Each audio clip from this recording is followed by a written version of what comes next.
എല്ലാവർക്കും നമസ്കാരം. Border road ഓർഗനൈസേഷനിലേക്കുള്ള ജനറൽ റിസർവ് എഞ്ചിനീയർ ഫോഴ്സിൻ്റെ അപേക്ഷ തുടങ്ങിയിട്ടുണ്ട്. Government of India minister of ഡിഫൻസിൻ്റെ അണ്ടറിൽ BRO ബോർഡർ റോഡ് വിങ്ങിലേക്ക് ബോർഡർ റോഡ് ഓർഗനൈസേഷൻ വഴി ജനറൽ റിസർവ് എഞ്ചിനീയർ ഫോഴ്സ്. ഇതിൻ്റെ ഷോർട്ട് നോട്ടീസ് വന്നപ്പോൾ നിങ്ങളിലേക്കൊരു വീഡിയോ എത്തിച്ചിട്ടുണ്ടായിരുന്നു. അപ്പോൾ ഇതിൻ്റെ ഒഫീഷ്യൽ നോട്ടിഫിക്കേഷൻ വന്നത് കഴിഞ്ഞ മാസമാണ്. കുറച്ച് ഡിലേ ആയിട്ടുണ്ട് എങ്കിലും നിങ്ങളിലേക്ക് എത്തിക്കുന്നുണ്ട്. അപേക്ഷ എൻഡ് ആയിട്ടില്ല. അപ്പോൾ ഓരോ പോസ്റ്റും അതിൻ്റെ ഡീറ്റെയിൽസ് നിങ്ങളിലേക്ക് എത്തിക്കാം. ആൺകുട്ടികൾക്ക് മാത്രമാണ് അപ്ലൈ ചെയ്യാൻ പറ്റുന്നത്. വീഡിയോ നിങ്ങൾ ശ്രദ്ധിച്ച് കേൾക്കുക, ഒന്ന് ലൈക്ക് ചെയ്ത് സപ്പോർട്ട് ചെയ്യുക കേട്ടോ. Vehicle mechanic post 324 vacancy, MSW painter 13 vacancy, MSW DES 205 vacancy, അങ്ങനെ 542 വേക്കൻസിയാണ് ടോട്ടൽ. UR-കാർക്ക് 269, SC-കാർക്ക് 72, ST-കാർക്ക് 38, OBC-കാർക്ക് 136, EWS-കാർക്ക് 27, അങ്ങനെ 542 വേക്കൻസി. ഇതിൻ്റെ അപേക്ഷ തുടങ്ങിയ date October 11, last date 24, November മാസം 24 തീയതിക്ക് മുന്നേ നിങ്ങൾ തപാൽ വഴിയാണ് ആപ്ലിക്കേഷൻ അയക്കേണ്ടത്. ഓൺലൈൻ അല്ല, ഓഫ്ലൈൻ വഴിയാണ്. 18 വയസ്സ് മുതൽ 27 വയസ്സ് വരെയുള്ളവർക്കാണ് അപ്ലൈ ചെയ്യാൻ പറ്റുന്നത്.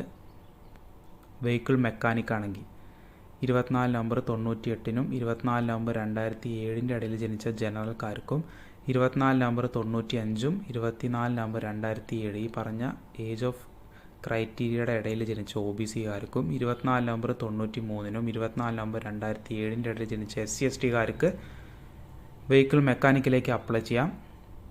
ഇനി MSW പെയിൻറ്റർ, MSW DES ആണെങ്കിൽ 18 to 25 ആണ്.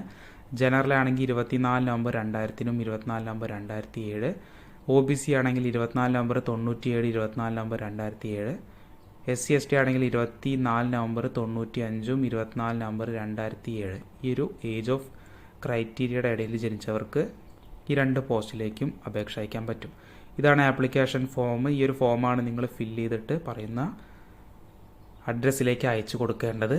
ആപ്ലിക്കേഷൻ ഫോമും അഡ്രസ്സിൻ്റെ ഏതാണ് അഡ്രസ്സ് എന്നൊക്കെ ഈ ഒരു വീഡിയോയുടെ ഡിസ്ക്രിപ്ഷൻ ബോക്സ് നിങ്ങൾ ചെക്ക് ചെയ്യുക, അവിടെ കിട്ടും. 50 രൂപ ഫീസ് വരുന്നുണ്ട്. SBIയുടെ വെബ്സൈറ്റ് വഴി നിങ്ങൾ 50 രൂപ പേയ്മെൻറ്റ് അടയ്ക്കണം. SC/ST-കാർക്ക് ഫീസ് വരുന്നില്ല. റിക്രൂട്ട്മെൻറ്റ് പ്രോസസ്സ് ആദ്യം കോൾ ലെറ്റർ ഇഷ്യൂ ചെയ്യും. നിങ്ങൾ അപേക്ഷ അയച്ചു കഴിഞ്ഞാൽ ആ ഒരു എൻവലപ്പിൽ നിങ്ങൾക്ക് കോൾ ലെറ്റർ തിരിച്ചു വരും. അതിനുശേഷം റിട്ടേൺ എക്സാം ഉണ്ട്, physical test, trade test, document verification, medical എക്സാമൊക്കെ കണ്ടക്ട് ചെയ്യുന്നുണ്ട്. ക്വാളിഫിക്കേഷൻ വെഹിക്കിൾ മെക്കാനിക്കിലേക്ക് 10ാം ക്ലാസ്, അതിൻ്റെ കൂടെ മെക്കാനിക്ക് സർട്ടിഫിക്കറ്റ് വേണം. അതല്ലെങ്കിൽ നിങ്ങൾക്ക് IT സർട്ടിഫിക്കറ്റ് ഉണ്ടായാൽ മതി. ആ ഒരു ട്രേഡിൽ IT സർട്ടിഫിക്കറ്റ് ഉണ്ടെങ്കിൽ അപ്ലൈ ചെയ്യാം. MSW പെയിൻറ്ററിലേക്ക് 10ാം ക്ലാസ്സിൻ്റെ കൂടെ IT സർട്ടിഫിക്കറ്റ്, ഈ ഒരു ട്രേഡിൽ IT സർട്ടിഫിക്കറ്റ് വേണം. MSW DES-ലേക്ക് 10ാം ക്ലാസ്, അതിൻ്റെ കൂടെ ഈ ഒരു ട്രേഡിൽ IT സർട്ടിഫിക്കറ്റ് ഉണ്ടെങ്കിൽ അപ്ലൈ ചെയ്യാം. Class 2 course driver, plant and mechanical ട്രാൻസ്പോർട്ടിൽ കോഴ്സ് ഉണ്ടെങ്കിലും അപ്ലൈ ചെയ്യാൻ പറ്റും. ഇതാണ് ക്വാളിഫിക്കേഷൻ ഡീറ്റെയിൽസ്. അപ്പോൾ ഫിസിക്കലിന് വരുന്ന ഇവൻറ്റ് 1600 മീറ്റർ റണ്ണിങ് ആയിരിക്കും. 10 മിനിറ്റാണ് നിങ്ങൾക്ക് സമയം കിട്ടുന്നത്. 10 മിനിറ്റ് കൊണ്ട് നിങ്ങൾ 1600 കവർ ചെയ്യണം. ഇനി നമുക്ക് കേരളക്കാർ, സദേൺ റീജിയനാണ്. കേരളത്തിൽ വരുന്നവർക്ക് 157 സെൻറ്റിമീറ്റർ ഹൈറ്റ് വേണം. മിനിമം 75 സെൻറ്റിമീറ്റർ ചെസ്റ്റ് വേണം. 50 കിലോഗ്രാം വെയിറ്റ് വേണം ഫിസിക്കൽ സ്റ്റാൻഡേർഡിൽ.